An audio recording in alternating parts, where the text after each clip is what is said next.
አሜን። የምፈልገው ከእናንተ ጋር መካፈል የምፈልገው ቃል ዕብራውያን 10 ከ21 እስከ 26 ያለውን ነው። በጌታ ስም አነባለሁ። ሙሴም ካደገ በኋላ የፈርዖን የልጅ ልጅ እንዳይባል በእምነት እምቢ አለ። ከግብፅም ብዙ ገንዘብ ይልቅ ስለ ክርስቶስ መነቀፍ እጅግ የሚበልጥ ባለጠግነት እንዲሆን አስቧልና። ለጊዜው በኃጢአት ከሚገኝ ደስታ ይልቅ ከእግዚአብሔር ሕዝብ ጋር መከራ መቀበልን መረጠ። ብድራቱን ትኩር ብሎ ተመልክቷልና ይላል። ክብር ለእግዚአብሔር ይሁን።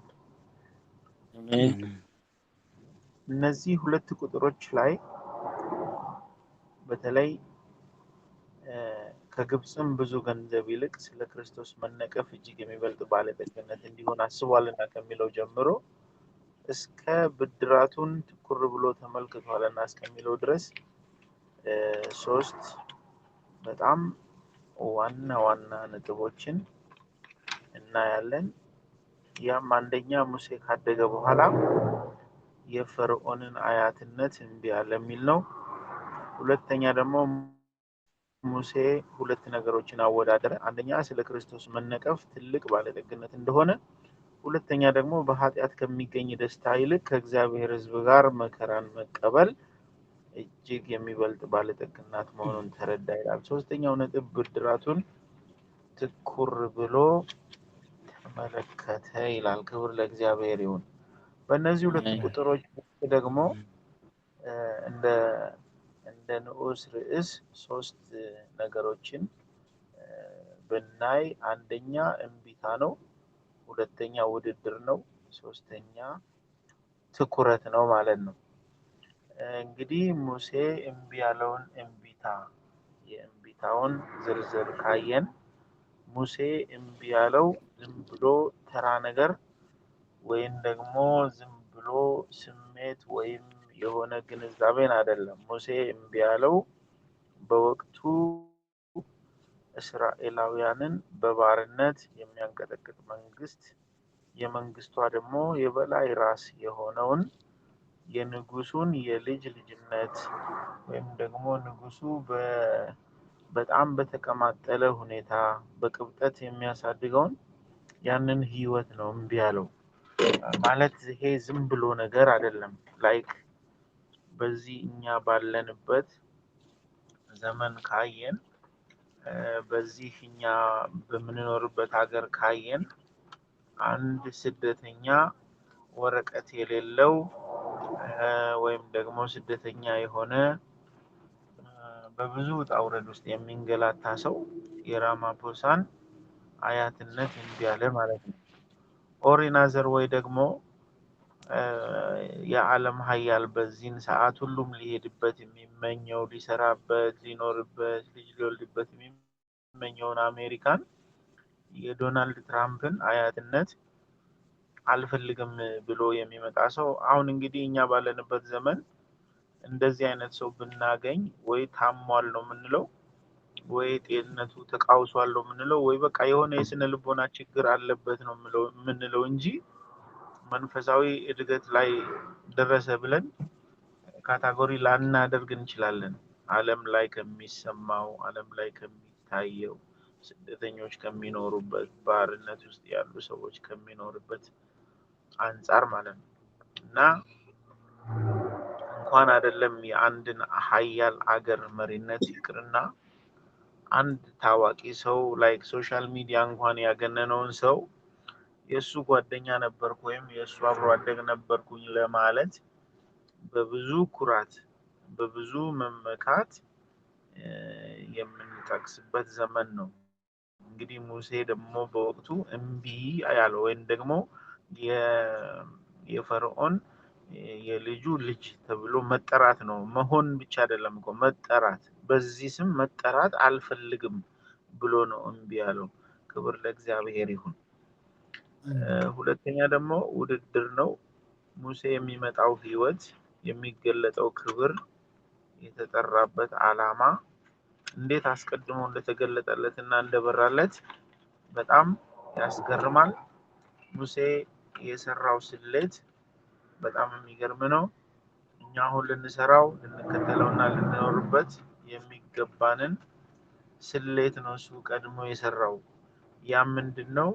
ለጊዜው ግብጽ በራሷ የሚበላ የሚጠጣ የሚለበስ የሚኖርባት የሞላባት የዘመናችን ዩናይትድ ስቴትስ ነበረች። ከዚያ ቀጥሎ ደግሞ ያኔዋ መሪ ላይክ የልጅ ልጅ መሆን ወይም ተብሎ መጠራት ሌላ ከፍታ ነበር። አንደኛ ዜግነትን ያሰጣል፣ ሁለተኛ አልጋ ወራሽነትን ያሰጣል። ብዙ ቤኔፊት አለው። ያንን ቤኔፊት ያወዳደረው ከማን ጋር ነው? ከእግዚአብሔር ሕዝብ ጋር። እግዚአብሔር ሕዝቤ ነው ብሎ ከጠራው በደል ከደረሰበት ከተገፋ ሕዝብ ጋር መቆም፣ ከዚያ ሕዝብ ጋር መሆን በቃ ይበልጣል ብሎ አወዳደረ። እንግዲህ አንደኛ በጊዜው ከሚገኝ ደስታ፣ ባለጠግነት፣ ከፍታ ወይም whatever ከእግዚአብሔር ሕዝብ ጋር ወግኖ መሰደድ፣ መታሰር ወይም ወደ ምድረ በዳ መሄድ ነው። ሁለተኛ ደግሞ በግብጽ ሀገር ከሚገኝ ብዙ ሀብት፣ በጣም ብዙ ሀብት፣ ብዙ ወርቅ፣ ብዙ ክብር ይልቅ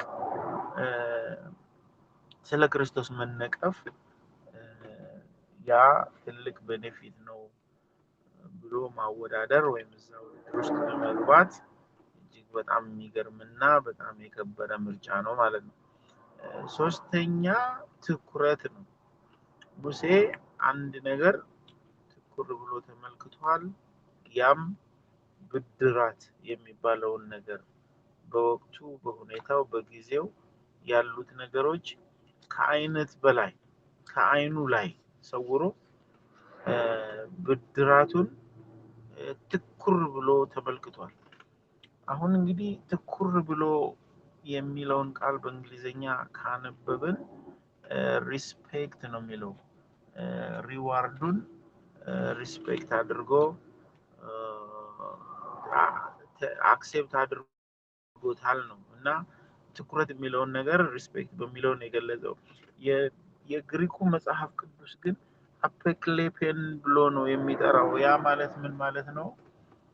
አንድ አልሞ ተኳሽ በሆነ ፖይንት ላይ እንደሚያነጣጥር ወይም ደግሞ አንድ ቀስት የሚገትር ሰው የሆነ ፖይንት ላይ እንደሚመለከት ዙሪያውን ትቶ ዙሪያውን ክዶ በዚያ በሚሽኑ ላይ እንደሚያነጣጥር ያንን ቃል ነው የተገለጠው በቀጥታ እና ሙሴ ብድራቱን የተመለከተው ልክ እንዳልሞ ተኳሽ በቃ ትንፋሹን ውጦ እስትንፋሱን ሁሉ ሰብስቦ ወደዛ ነው ያነጣጠረው የተመለከተው እና ብድራቱን ያውቃል፣ ቤኔፊቱን ያውቃል፣ የሚመጣውን ክብር ያውቃል።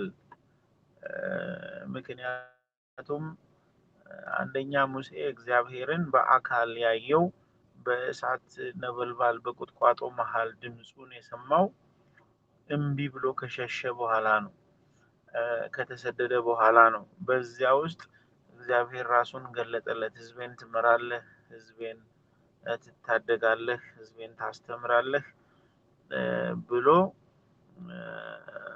እግዚአብሔር የተገለጠለት በዚህ በእምቢታው ውስጥ ነው። እንግዲህ ሙሴ አስቀድሞ ይሄ እውነት እንዴት እንደበራለት መቼም ይገርማል። በዚያን ዘመን ጸጋ ባልተገለጠበት፣ የእግዚአብሔር ልጅ ባልተገለጠበት፣ እግዚአብሔር ለኃጢአተኛው አቅም ባልሆነበት ዘመን ይሄንን ማወቅ ይሄንን ማሰላሰል በእውነት በጣም የሚገርም ነው። በብሉይ ኪዳን ሆኖ አዲስ ዘመንን መመልከት እጅግ በጣም የሚገርም ነው እና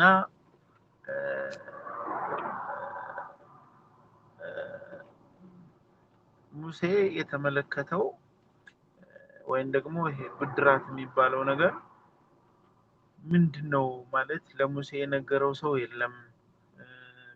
ይሄንን ነው የምታገኘው፣ ይሄንን ያክል ዲፖዚት ነው። ይሄ ብድራት ማለት ላይክ የተጎዳ ሰው ወይም ደግሞ የሆነ የቀረበት ሰው የሚከፈለው እንደ ካሳ አይነት ክፍያ ነው። የመጽሐፍ ቅዱስ መዝገበ ቃላት ላይ በተለያዩ ሀገር ትርጉሞች የሰፈረው እና ሙሴ አንደኛ የቀረበት ነገር የለም፣ በቅንጦት ያደገ ሰው ነው። ሁለተኛ ደግሞ የሚከፈለው ይሄ ነው ብሎ ክፍያውን የነገረው ሰው የለም።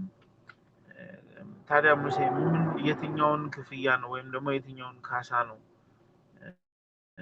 የተመለከተው ካል ሙሴ አንድ ነገር ይገነዘባል። ያም እግዚአብሔር የብድራት አምላክ ነው። ሁለተኛ ደግሞ ከእግዚአብሔር ሕዝብ ጋር መወገንና በዚያ መሰደድ ስለ ክርስቶስ ደግሞ መነቀፍ በዓለም ከሚገኝ ደስታ ወይም ደግሞ በኃጢአት ከሚመጣ ክብር እጅግ የሚበልጥ ዋጋ ነው የሚል ነው።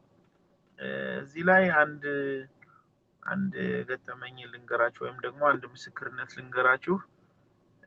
አንድ በጣም የምቀርበው ወዳጄ ነው እና ምን አለኝ፣ ትንሽ በነገር ሁሉ ጌታ ጌታ ማለት ታበዛለህ እና እንደው ትንሽ እንደው መጠኗን ቀነስ ብታደርጋት ማለት በእያንዳንዱ ነገር በሁሉ ነገር ጌታ ጌታ ማለት ጥሩ አይደለም፣ ትንሽ አበዛኸው።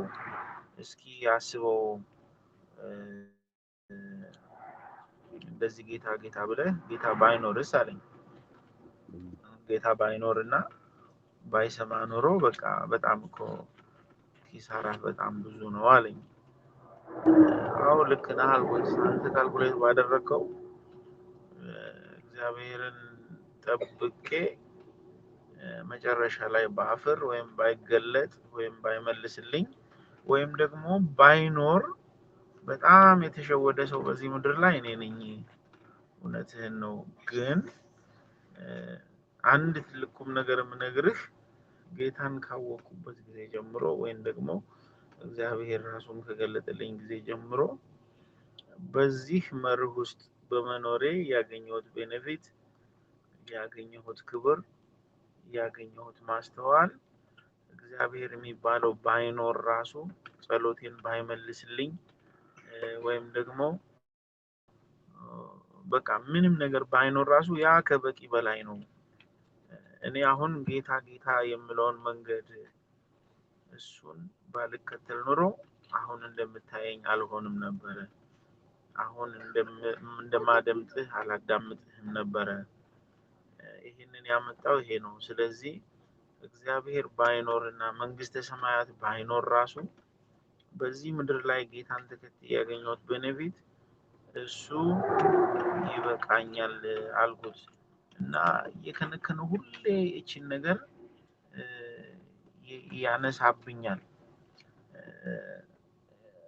እና እንደዚህ ነው እግዚአብሔር ብድራት። ክርስቶስ አንዴ ሐዋርያቶቹን አስተምሮ ብዙ ተአምራት አሳይቷቸው በጣም ብዙ ነገር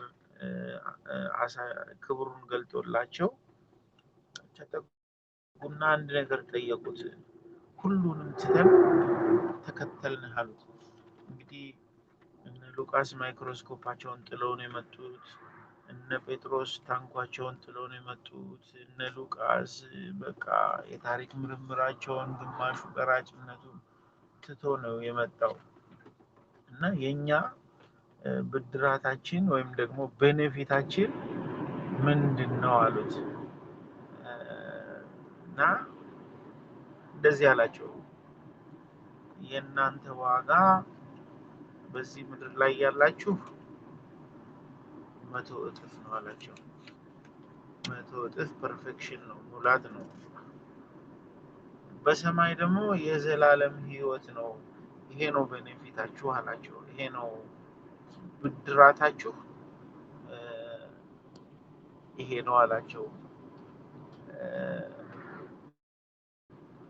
እና ይሄንን ቤኔፊት ይሄንን ትኩረት ተመልክቶ ወይም ደግሞ ይሄንን ትኩር ብሎ አይቶ ሌላ ከግራና ከቀኝ ያሉ አማራጮችን መተው መናቅ፣ አወዳድሮ ደግሞ ለትልቅ ውሳኔ መድረስ በእርግጥ እግዚአብሔር ካልረዳ በስተቀር በእኔና በእናንተ አቅም የሚሞከር አይደለም።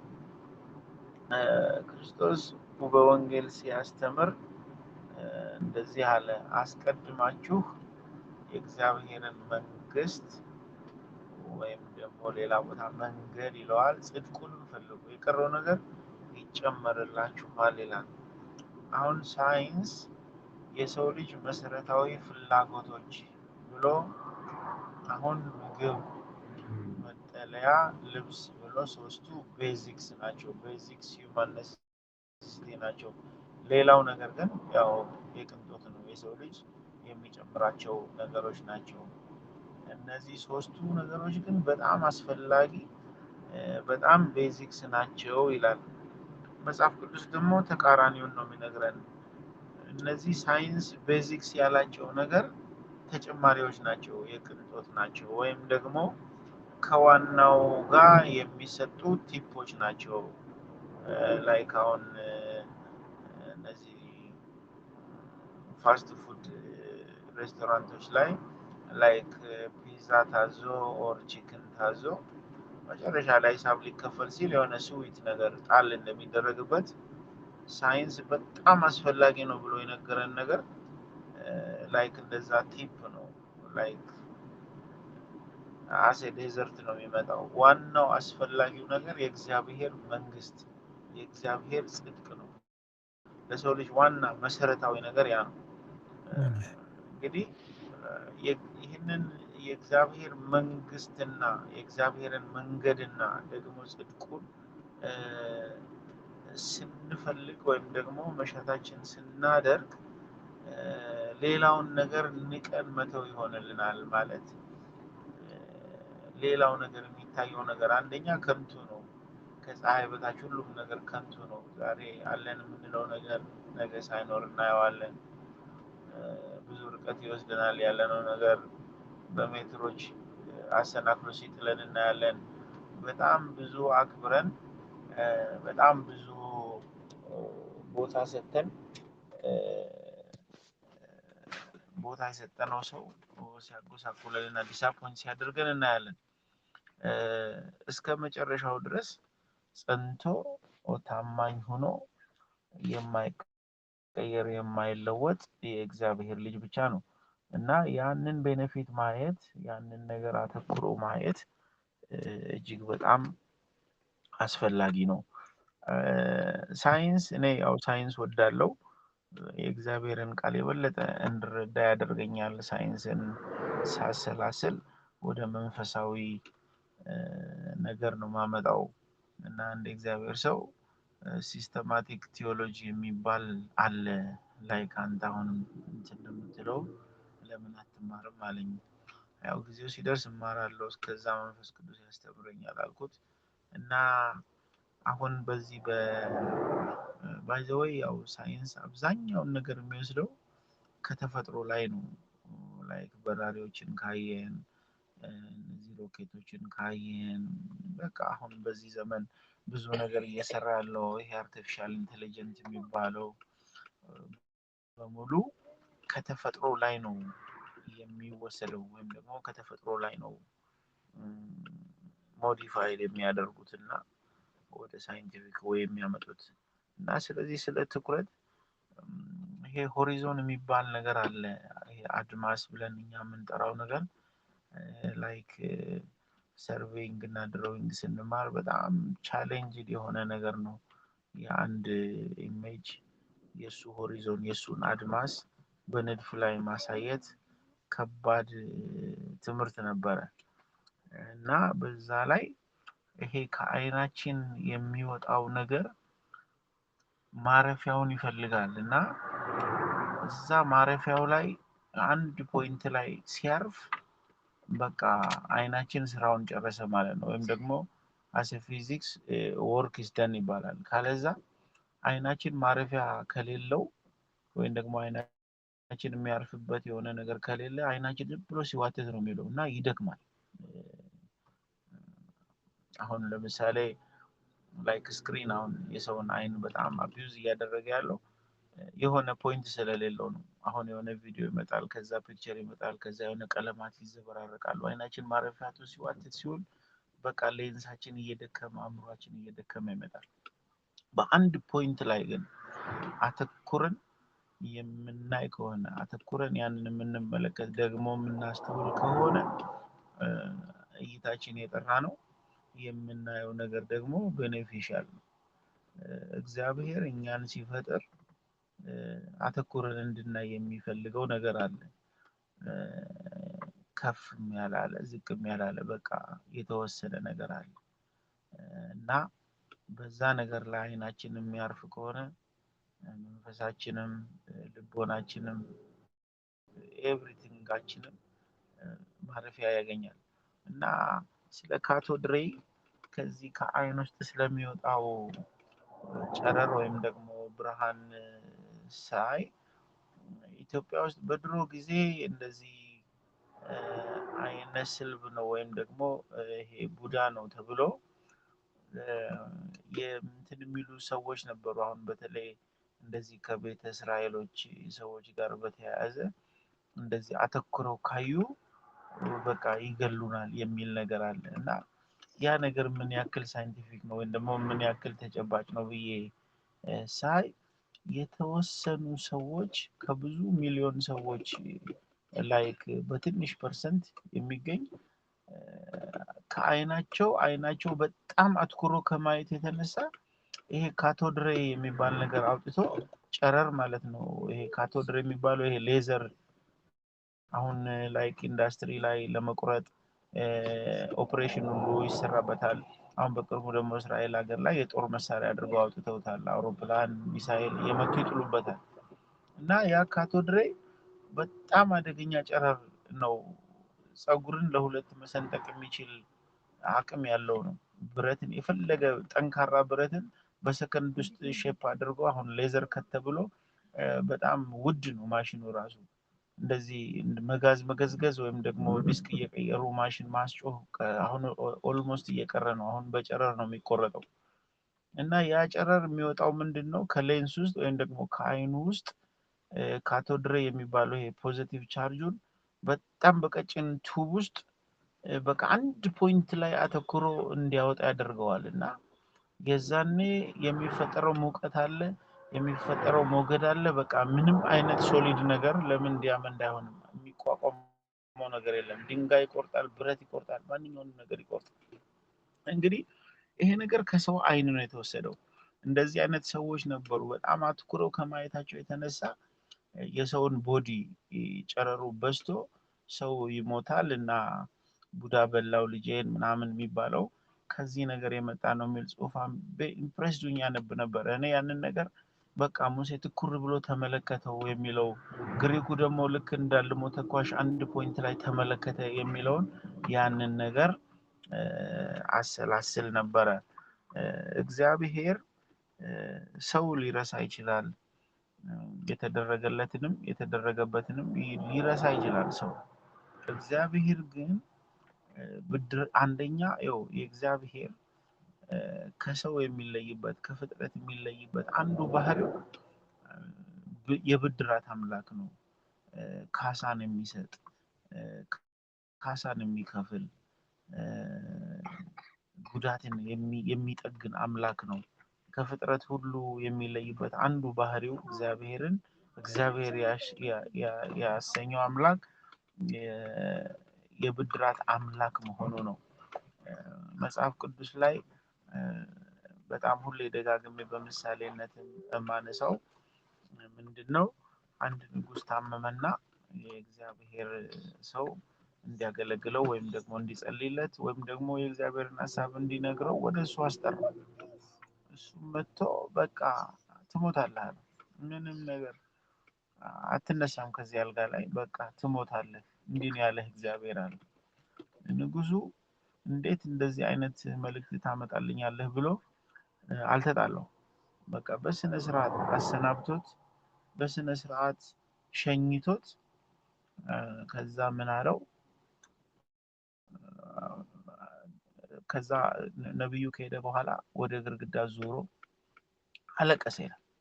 እግዚአብሔርን እንዲህ አለው፣ በህይወት ዘመኔ መልካም ያደረኳት ነገር እንደው በስህተት እንኳን መልካም ነገር ከተገኘች በቃ ዛሬ ይቆጠርልኛል። በቃ ዛሬ ያንን ብድራትን በቃ አስብ ዛሬ በቃ አለው። የኔ የተገኘ ምንም አይነት መልካም ነገር ይሆን አድርጌ ከሆነ በቃ ዛሬ ያንን አስባለሁ። ከዛ ወዲያውኑ እግዚአብሔር የብድራት አምላክ ነው። ወዲያውኑ ነቢዩን ተመለስ ወደዛ ነው ሂድና ንጉሱን በቃ 15 ዓመት ጨምሬልሃለሁ በለው አሉ። እግዚአብሔር የብድራት አምላክ ነው። እግዚአብሔር በደዌያችን፣ በውድቀታችን፣ በስብራታችን የሚተወን አምላክ አይደለም። ከኛ የሚጠበቀው የእግዚአብሔርን ብድራት፣ የእግዚአብሔርን ካሳ፣ የእግዚአብሔርን ባህሪ አተኩሮ መመልከት ነው። እንዳልመው ተኳሹ ሀሳባችንን ሰብስበን ትንፋሻችንን ውጠን ሳንንቀጠቀጥ ሳናሸበርቅ የእግዚአብሔርን ሀሳብ መመልከት ነው። እንደ ሙሴ ኢሳይያስ 53 ላይ ሙሉ ምዕራፉ እናንተ አንብቡት፣ የምታውቁት የተወደደ የእግዚአብሔር ቃል ነው። እንዲህ ይላል፣ የሆነውን ነገር ለመሆን ማን አስቧል ይላል፣ ማን አስተውሏል ይላል። አንደኛ ለኃጢአተኛ አንድ ጻድቅ ይሞታል ብሎ ማን አስቧል? በምን መለኪያ? ለጻድቅ ጻድቅ በማይሞትበት ዘመን ማን ነው ለኃጢአተኛ የእግዚአብሔር ልጅ ምንም ነውር የሌለበት ይሞታል ብሎ ማን ገመታ አለ። ያ ብቻ አይደለም ማለት ደግሞ እንደውም የሆነ መሲህ ሊሆን ይችላል፣ ነቢይ ሊሆን ይችላል፣ ወይ መሪ ሊሆን ይችላል እንዳንል እንኳን ደምግባት ደግሞ የለውም፣ መልክ ራሱ የለውም። በቃ ከሀሳባችን ውጪ፣ ከአስተሳሰባችን፣ ከግምታችን ውጪ በሆነ መንገድ ደግሞ ደምግባት የሌለው ሰው ነው። ይህንን ማን ገመተ ይላል፣ ማን አሰበ፣ ማን አሰላሰለ ይላል። እሱ ግን ተሰቃየ፣ ዋጋን ከፈለ፣ መስቀል ላይ በቃ ጮኸ። አባቱ ደግሞ ጨከነበት ይላል፣ በጣም ጨከነበት። በቃ ይሄንን ጭንቀቱን ላሳልፍለት አላለም፣ በቃ ጨከነበት ይላል። ያ ብቻ ደግሞ እኮ አይደለም፣ እኛ ደግሞ አለ እንደዛ ለፍጥረት የሚከፍለውን ዋጋ አየንና ይሄማ በኃጢአቱ የተነሳ ነው። በቃ ኃጢአት በጣም ብዙ ኃጢአት ሰርቶ በኃጢአቱ ይሄ ተቀስፎ ነው። በቃ እግዚአብሔር በቃ ፈረደበት። በቃ አቤት አቤት ጉዱ አልናል።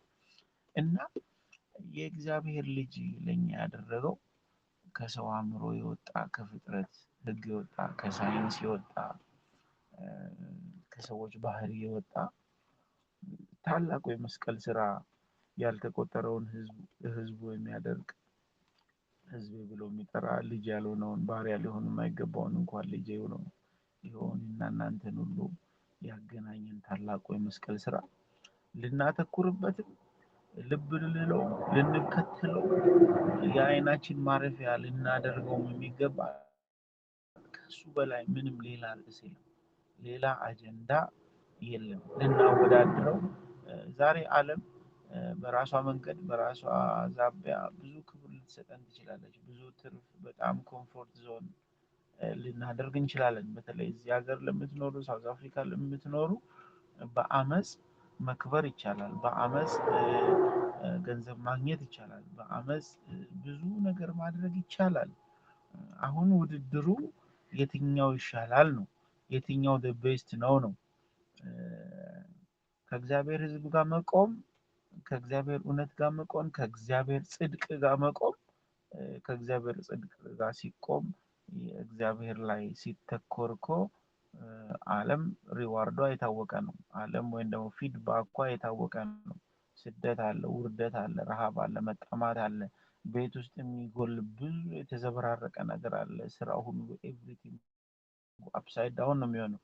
ግን ያ ራሱ ቤኔፊት ነው። ሙሴ አሁን ያወዳደረው እሱ ራሱ ይሄ ስቃዩ ለክርስቶስ ብለን የምንተወው ራሳችንን የምንክደው ዓለምን የምንክደው ሲስተሙን የምንክደው እሱ ራሱ ቤኔፊት ነው። እሱ ራሱ እቺ ሀገር ከምትሰጠን አሁን እንደኛ ሆኖ ቢያወራ ሙሴ እቺ ሳውዝ አፍሪካ የምትባል ሀገር ወይም አሜሪካ የምትባል ወይም አውሮፓ የምትባል ሀገር ወይም ኢትዮጵያ የምትባል ሀገር ባላችሁበት ቦታ አድርጋችሁ አስቀምጡ። ከምትሰጠው ክብር ይልቅ ስለ ክርስቶስ መነቀፍ፣ ክርስቶስ የሌለበትን መጠየፍ እሱ ትልቅ ቤኔፊት ነው። በቃ ትርፍ ነው።